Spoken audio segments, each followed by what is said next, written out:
Now today I want to talk to you about e-commerce photography. Now e-commerce is a booming industry, and with it so is e-commerce photography. Now we've got this amazing blog post covering all aspects to do with e-commerce photography, and I know that a lot of you don't like long reads, so I'm going to talk to you about everything in that blog post here today in this video. Now, as well as this particular video, within the blog post, which can be found at karltayloreducation.com, navigate to our blog and you'll find your way to this e-commerce blog post. Within this blog post, we have two more videos.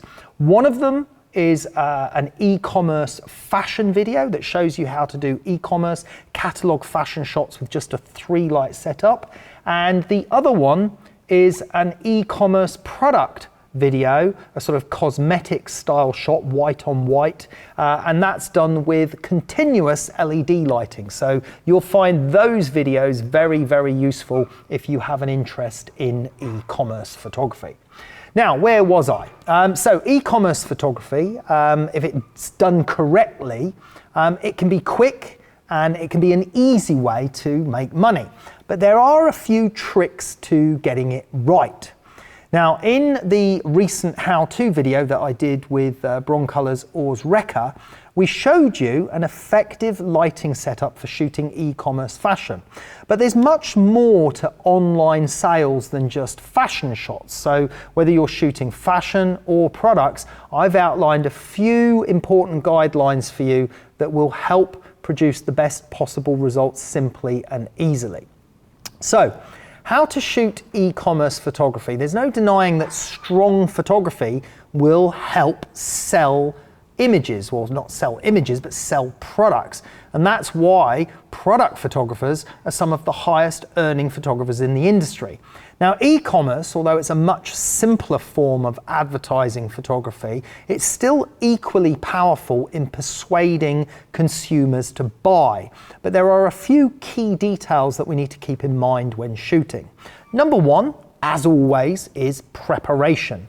Now, whether it be ironing clothes, cleaning and dusting a bottle of shampoo, or thinking about the shots that you need, or testing your lighting beforehand, preparation is key to any successful shoot. Now, you can never be too prepared when it comes to photography, so take your time with this part of the shoot. Some of the key things to do before the shoot include preparing your items, creating a shot list of your items, and thinking about preparing your lighting. Now, preparing your items could include a variety of things. It largely depends on the items that you're going to be shooting. For example, if you're shooting clothes, make sure the items are clean and ironed. Pay attention to details like loose threads or missing buttons. These may seem like minor things, but correcting them before shooting will save you a lot of hassle further down the line and a lot of post-production work further down the line. Now, if you're shooting pack shot products, for example, it might be a box of tea or it might be various different products. Make sure that the products sit well and that there's no open edges on the shape of the boxes. Remember that many pack shots involve shooting boxes or cartons or items that are packaged, and how that packaging sits is very important. Sometimes you actually need to take the cartons apart, re-glue them, or blue tack them in place, or use double-sided tape so that they sit properly. Now, one other thing that is really important with product shots for e-commerce is to organize all of your products into different size groupings of similar items. And this is really imperative, because if you're going to do a batch of e-commerce shots in one day, you want to maximize how many products you can get through with the same lighting setup. So if you start off with a small cosmetic product and then you go to a giant toy, for example, you're going to have to move the camera, change lens, and potentially even change your lighting. So group items together based on size and similarity as well. Now, before you start shooting, make sure you have that comprehensive shot list based on size of items, etc., and include details such as which items need to be photographed, how many different angles are required for each product, and what, if any, props might be required to go along with the product for each image. Now, once you have an idea of the shots that you need, you can start thinking about your lighting. What are the products you're shooting? What are they? What surfaces do they have? What color are they? Do they need soft light? Do they need a slightly harder, more sparkly light? And the key thing is to bring out the best of your product. You have to represent it in its best way to help sell it. Now, ideally though, you'll still want a versatile, repeatable lighting setup that will allow you to shoot a multitude of objects or products without having to adjust your lighting for each shot. Because what we're talking here is e-commerce is, very similar. What we used to call it was pack shot photography.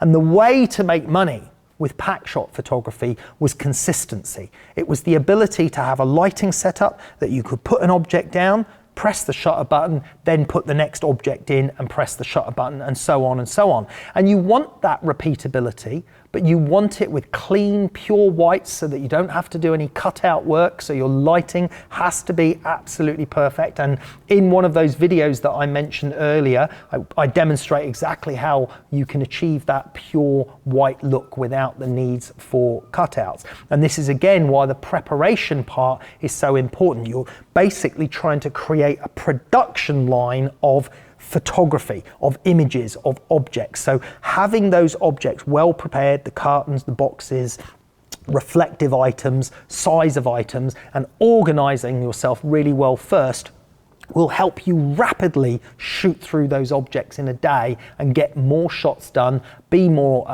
productive, and therefore basically make more money from the shoot.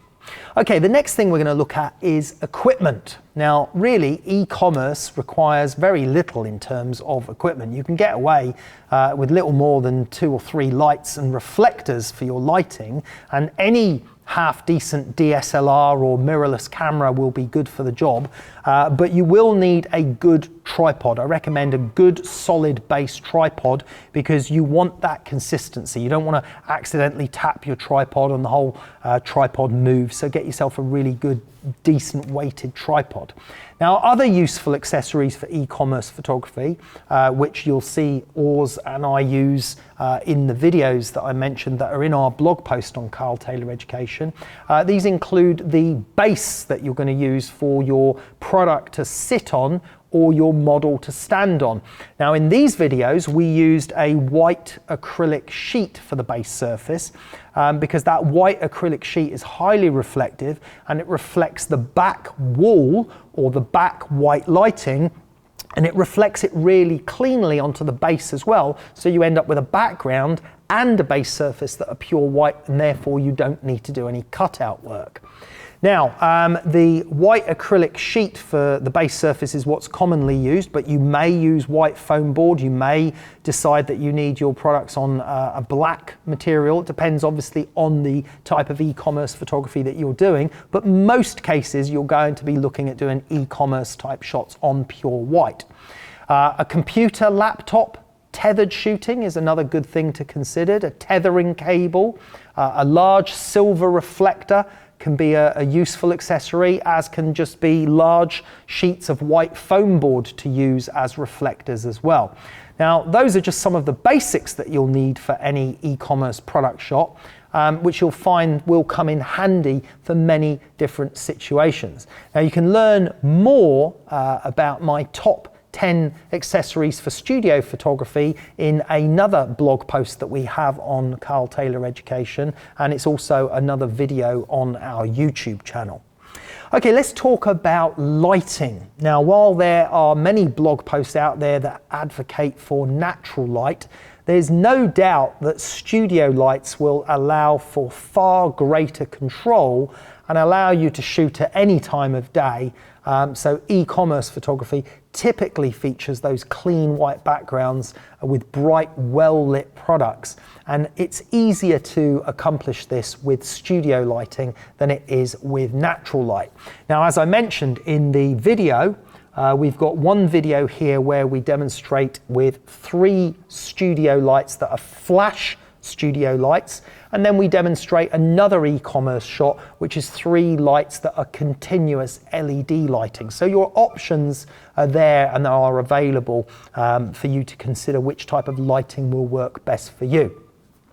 Now, my top 3 tips for creating white backgrounds are: consider the position of your light. The height, the angle and the distance from the background will all have an impact on the result.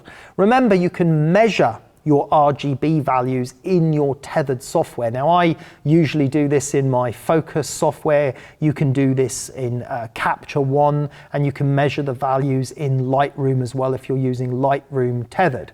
Now, you generally want to get your white values very close to 255 in the red channel, the green channel and the blue channel. 255 indicates that you've achieved pure white, but you don't want to go beyond it. So it's best to start actually below 255 and acknowledge and see that you have achieved, say, 250, and then you know you're not overexposing the background and gone beyond 255, because the software won't register anything over 255. So start slightly below it and then increase the lighting gradually till you hit it, and then you've just peaked out at pure white, rather than overexposing the background and potentially damaging, bleaching and causing flare onto your products by being dramatically overexposed on the background.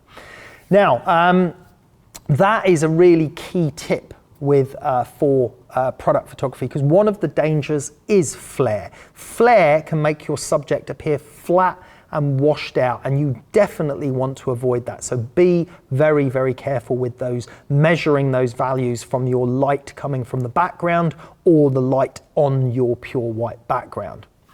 Now, the setup shown in the videos that I've mentioned that are on the blog post on karltayloreducation.com are particularly good if you're shooting fashion for one of the videos. But if you don't have 3 lights, you can also achieve some great results using just 1 light and a large octabox from an overhead position. And you can see that in this particular portrait photography class on our website, where I get great results just with 1 light setups as well.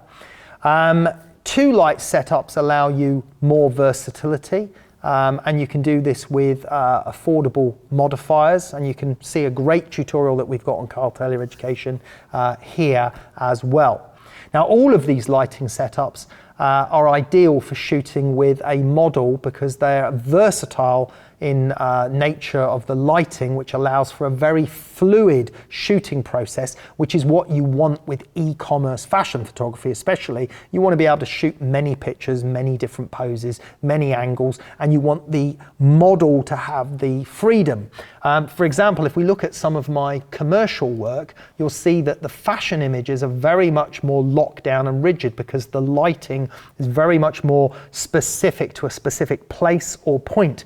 That type of lighting isn't suitable at all for e-commerce photography, because it's not versatile, because as soon as the model moves her head, body angle or position, then the certain area or feature of the light changes, and then the subject material changes. What you need for e-commerce photography is a lighting style where the model has complete flexibility and versatility to move around in any position, and yet the shot will work from any angle. So it's a different type of lighting compared to some of my usual fashion work that you can see here.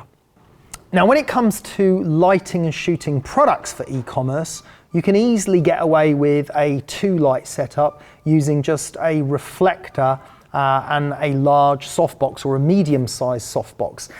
You can see that in some of our previous live shows. Now, other accessories that you might find useful include diffusion material, mirrors, the white and black foam board that we mentioned, And depending on your subject, you may want to either maximize texture or reduce unwanted reflections. So you'll have to think carefully about the position and the distance of your light in relation to the product.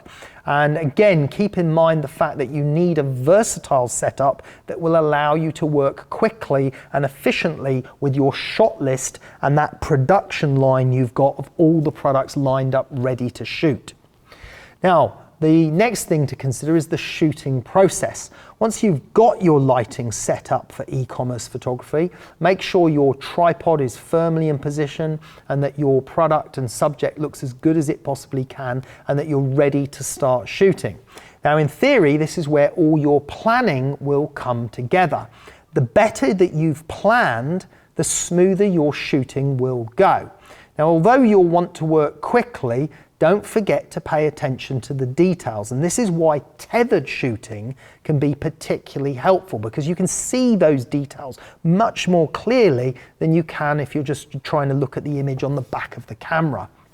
Now, remember to refer to your shot list throughout the shoot and double check it at the end so that you haven't missed anything out and that your client is going to come back to you and say, oh, you've missed 1 or 2 shots. And then you've got the problem of setting up the whole e-commerce pack shot thing again. That you don't want to do. So really be thorough with your checklist and your shoot list. Now, finally, we need to consider post-production.